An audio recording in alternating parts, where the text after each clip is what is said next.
Hello, मैं हूं हैदर। आप देख रहे हैं दखनी गपशप। और अब मेरे साथ आज जुड़ गए हैं हमारे को होस्ट सलमान, पूरे एक लंबे वक्फे के बाद। तो आज की वीडियो को तो कंटिन्यू करते हैं, और इसकी जो टॉपिक है आपने जो बतलाया था, वो टॉपिक थी इलॉन मस्क और और। ट्रम्प के बीच। हाँ। कल रात को एक देखा था मैंने। तो एक्चुअली ये ट्वीट नहीं कह सकते हैं, ये रीपोस्ट है। रीपोस्ट। रीपोस्ट है। आज का ट्विटर का नाम चेंज हो गया, एक्स हो एक्स हो गया। गया, जैसे ट्वीट को रीपोस्ट भी कह सकते हैं, क्योंकि ऑलरेडी किसी ने ये शेयर किया था, तो उसको ही एलन मस्क ने रीट्वीट किया है। रीट्वीट कर लिया तो था। इसके बारे में आप क्या कहना वो चाहते हैं? कैसा था, एलन मस्क ने बेसिकली ऐसा हो गया कि कंफर्म कर दिया अच्छा। कि जो है, जो ट्रम्प के टेंट्रम्स हैं, हाँ। ये जो है वर्ल्ड को एक दिन रिसेशन पे लेके जाना। अब ये बात हो गई तय। क्यों? क्योंकि ट्रम्प का तो मामला ऐसा है कि जब से ऑलरेडी 2 से 3 महीने से चल रहा है। बिल्कुल, तो हम देख रहे जो हैं। है। और मैं इसके ऊपर 2 वीडियो बना, टैरिफ भी एक्सप्लेन कर दिया। बिल्कुल। और सऊदी का क्राउन प्रिंस जो बोला कि अगर चाइनीज इकोनॉमी डिस्ट्रॉय हुई, हाँ। तो हर पूरी वर्ल्ड की इकोनॉमी डिस्ट्रॉय हो जाती है। Correct. जो है इंडिपेंडेंट। हाँ, कोई भी जो है इंडिपेंडेंट नहीं है, एक दूसरे के ऊपर डिपेंड लिंक्ड है। देखिए, सऊदी से ये जो चाइना है, चाइना से काफ़ी सारे इंडस्ट्रियल आइटम्स आते हैं, मैन्युफैक्चर, काफ़ी सारे एपीआईस आते हैं। इस वास्ते तो हम टर्की वर्की का बैन बोल दे रहे हैं। तो क्या आप इसको कॉन्फ्लिक्ट मानते हैं दोनों के बीच में? कुछ तो हुआ है। एक्चुअली कैसा था, रिसेंटली एक फोटो आया था, फोटो या वीडियो क्लिप में देखा था, एक्स पे देखा था, जिसमें एलन मस्क का जो आंख, या तो ये आंख थी या तो ये आंख थी, किसी आंख के बाजू में ब्रूज था, ब्रूज यानी जख्म, या फिर कालापन पड़ा था। वो तभी होता या तो गार्ड्स ने मारा एलन मस्क को, या फिर ट्रम्प के साथ झगड़ा हो गया। मैंने यहाँ तक सुना है कि एलन मस्क ने कहा है, अगर मैं ना होता तो ट्रम्प इलेक्शन भी ना जीत सकता। ये चांसेस ज़्यादा हैं, इसके चांसेस, और हकीकत भी है कि देखिए, ट्रम्प का जो इलेक्शन जीतना है वो इलन मस्क के वेरिफिकेशन के बाद ही हुआ। बिल्कुल। तो मेरा पर्सनल सोचना था, मैं उसी वक्त समझ गया था कि इस बार क्योंकि इलन मस्क का सपोर्ट मिल गया, ट्रम्प ने इलेक्शन जीत लिया। अब इलन मस्क का जो है गवर्नमेंट ऐसा चल रहा था जैसे कि he is a de facto president of America, ऐसा चल रहा था। ये फीलिंग भी आ रही थी।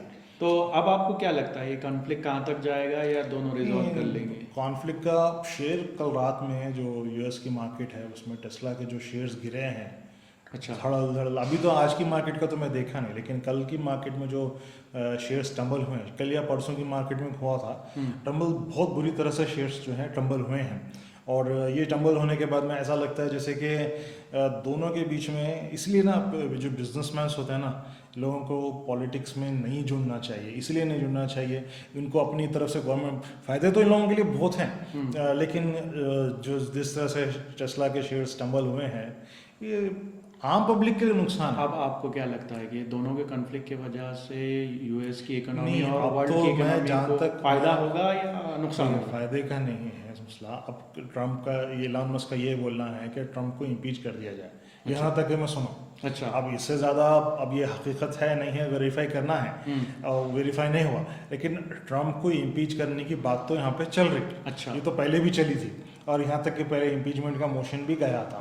तो हो सकता इस बार भी शायद इस तरह से हो जाए, क्योंकि कैसा है ना, काफ़ी सारे अमेरिका में जितने भी इंपोर्ट्स करने वाले लोग थे, वो लोग इस बात से नाराज़ हैं। अच्छा। क्योंकि उन लोगों को जो आइटम वो लाते थे इंपोर्ट करके, उससे उनका बिजनेस, कई बिजनेस डूब गए। ये आपने पिछली वीडियो में सारी डिटेल बताई है। लगभग नहीं, थोड़ा सा ये डिटेल नहीं दिया था, लेकिन हुआ। और वो तो टैरिफ से इम्पैक्ट होगा, सीधी सी टैरिफ बात से है, obvious है, impact टैरिफ से होगा। तो और obvious ये impact आता है। एक तरीके से जो है ना, जो ट्वीट है वो करेक्ट भी लगता है। करेक्ट है, और ये एक्सपेक्टेड था। अच्छा। लेकिन इलान मस्क से एक्सपेक्टेड नहीं था इतना जल्दी दोनों में हाँ, कॉन्फ्लिक्ट आया। हाँ, और एक्सपेक्टेड ये था कि कोई और जो है डेमोक्रेटिक पार्टी से या रिपब्लिकन पार्टी से ही कोई और अच्छा। जो है ट्रम्प के खिलाफ इस तरह से बोल दे, ऐसा एक्सपेक्टेड था। अंदाज़ा मुझे लग रहा था कि कोई ना कोई जो है सो इस ताल्लुक से आवाज़ उठाएगा, क्योंकि सारे बिजनेस को नुकसान हो रहा है। तो अब तक का क्या सिनारियो, दोनों के बीच में क्या चल रहा है अभी ट्विटर पे? नहीं, अब तो फिलहाल 2 ही चीज़ें देखने को मिला। एक तो ट्रम्प का ये जो इलान मस्क का जो जख्म आंख के बाजू का, वो देख लिए। अच्छा। उसके बाद लगा दोनों के शायद बीच में झगड़ा हो गया। लेकिन उसके बाद में एक तो उससे पहले जो था, my term as a government servant ends बोल के जो इलान मस्क ने ट्वीट डाला था वो। अब उसके बाद में फिर एक ये था, उन लोगों ने एक ये बनाया था, क्या नाम उसका, डोज का एक टीम बनाई थी उन लोगों ने, जो गवर्नमेंट की, गवर्नमेंट का वेस्ट कम हो जा रहा है या तो कुछ उसको मैनेज करने के लिए तो उन लोगों ने उसको इलान मस्क को ऐसा लगा कि उतनी मेहनत करने के बाद भी ट्रम्प जो नहीं, है वो तो पुरानी बातें हो गई। कल से लेके आज तक का क्या हालात है? कल से लेके आज तक का ऐसा है, यहाँ तक तो ठीक है। हाँ। अब ऐसा लग रहा है फुल फ्लेज, और ये चीज़ें क्या है एकदम से टर्न आउट नहीं होती हैं, थोड़े टाइम लगेगा, एक हफ्ता 1.5 हफ्ता या फिर 1 महीना देखते हैं कि इसका क्या रिजल्ट निकल के आता है, और हम लोग जो है इस पे वीडियोस बनाते रहेंगे। तो अब तक के लिए अब तक के ये है कि दोनों में कन्फ्लिक्ट स्टार्ट हो दोनों गया। में कन्फ्लिक्ट स्टार्ट हो गया है, और इलान मस्क तो ब्राज़ील के प्रेसिडेंट के पीछे पड़ गया था, अगर आपको याद है। तो और अभी के लिए इसको यहीं रोकते हैं, अगली वीडियो में इसको आगे कंटिन्यू करेंगे। ठीक है, ओके। ओके।